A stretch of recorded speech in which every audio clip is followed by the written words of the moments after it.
ये सबको मालूम है ना कि परमात्मा ने 2 आंखें दिया है दुनिया देखने के लिए, लेकिन खुद दिखाई देता है आंखें बंद करके। एक राजा, बहुत प्रतापी राजा था, वो भगवान को बहुत मानता था, बहुत दान पुण्य करता था, सब पे रहम रखता था और हमेशा ईश्वर से प्रार्थना करता था कि उसकी प्रजा सारी सुखी रहे, क्योंकि राजा का कर्तव्य होता है प्रजा को सुखी रखना। तो एक दिन भगवान उससे खुश होकर के और दर्शन दिए और बोले कि तुम्हारी साधना, उपासना और स्नेह से मैं तुम्हें दर्शन दे रहा हूँ, और ये बताओ तुम्हें चाहिए क्या मुझसे। और बोला, भगवान, हे प्रभु ईश्वर, आपने तो मुझे सब कुछ दे रखा है, मुझे तो कुछ नहीं चाहिए, बस मेरी प्रजा सुखी रहे। प्रजा तो सुखी है ही तुम्हारा, नहीं, जैसे मुझे आप दर्शन दे रहे हो मेरी सारी प्रजा को एक बार दर्शन दे। भगवान ने बोला ये नहीं होगा, सारी प्रजा को मैं दर्शन नहीं दे पाऊंगा। वो जिद करने लगा, भगवान ने जिद करने लगा तो भगवान ने बोला चलो ठीक है, तुम जिद कर रहे हो तो फलाने पहाड़ी पे सबको लेके आना, मैं वहाँ दर्शन दूंगा इकट्ठे सबको लेके आना। राजा ने पूरे संसार में अपने जितने भी उसके राज्य थे पूरे मैसेज दे दिया सभी प्रजाओं को कि सभी इकट्ठे होना इस पहाड़ी पे, कल इतने बजे हम इकट्ठे होकर चलना है। हुआ कि ठीक है, सभी खुश हो गए, भगवान दर्शन देने आ रहे हैं, राजा ने अनाउंस किया है, कमाल है, हम तो धन्य हो जाएंगे भगवान के दर्शन करके। सभी तैयार हो गए, चलने लगे पहाड़ी की तरफ।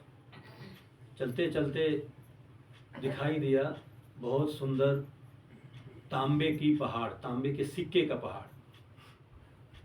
तो क्या हुआ होगा, आधे भाग लिए उस तांबे के सिक्के को इकट्ठा करने के लिए। किसी ने बोरी भरा, किसी ने झोली भरा, किसी ने अपनी चुन्नी में बांध लिया, किसी ने शॉल में लपेट लिया, लेके और भाग लिए। राजा देखा ये तो आधा जनता गायब हो गई। फिर राजा ने बोला कोई नहीं, प्रभु की इच्छा जैसी हो। वो राजा अपनी और प्रजाओं को लेके चलता रहा आगे। आधी प्रजा बची हुई थी, देखा खूब सुंदर चमचमाती हुई अब चांदी के पहाड़ दिखाई दे रहे हैं और सिक्के झरझर झरझर ढेर के ढेर गिर रहे हैं। फिर क्या हुआ होगा, उसमें आगे जो आधे बचे थे उसमें आगे उन्होंने ये कहा भाई वो मौका मैंने छोड़ दिया, ये नहीं छोड़ना। उसमें से 70% जनता भागी चांदी के सिक्के की तरफ, वो भी भरने लग गए, जितना भर सकता था भरने लग गई। राजा ने देखा प्रभु ये क्या हो रहा है, तो सचमुच कुछ लीला है।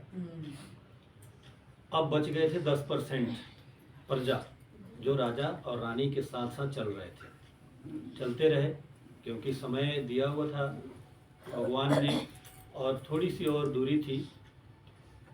अब देख रहे हैं सोने के चमचमाती हुई सिक्के झराझर झराझर, ऐसा लग रहा है जैसे सब वेस्ट ना हो जाए। तो 10% जनता बच गई थी। बोली ना, मैं तो तांबा भी नहीं ले पाया, चांदी भी, इसको नहीं छोड़ूंगा, अब नहीं छोड़ूंगा, नहीं तो रह जाएगा, ये भी लग रहा है राजा के चक्कर में। चल दिया जनता, जो 10% बची थी वो जाके सोने के सिक्के अपना बटोरने लग गई। देखा राजा और रानी परीक्षा ले रहे दोनों कह रहे हैं ये क्या हो रहा है, तो प्रभु की इच्छा जैसी हो, बाकी हमें तो चलना है, दर्शन के लिए भगवान ने बुलाया है। तो भौतिक मोह माया से हमें तो पहले निकलना ही पड़ेगा। तो चलते चलते जैसे ही वो सामने भगवान आना था दर्शन के लिए, अब देख रहे हैं कि गिर रहे हैं। अब रानी कह रही है राजा के चक्कर में अब हीरा भी रह गया है, लग रहा है अब रानी भी खिसक गई। और रानी जाके अपना हीरे बटोरने लगी, क्योंकि महिलाओं को क्या चाहिए।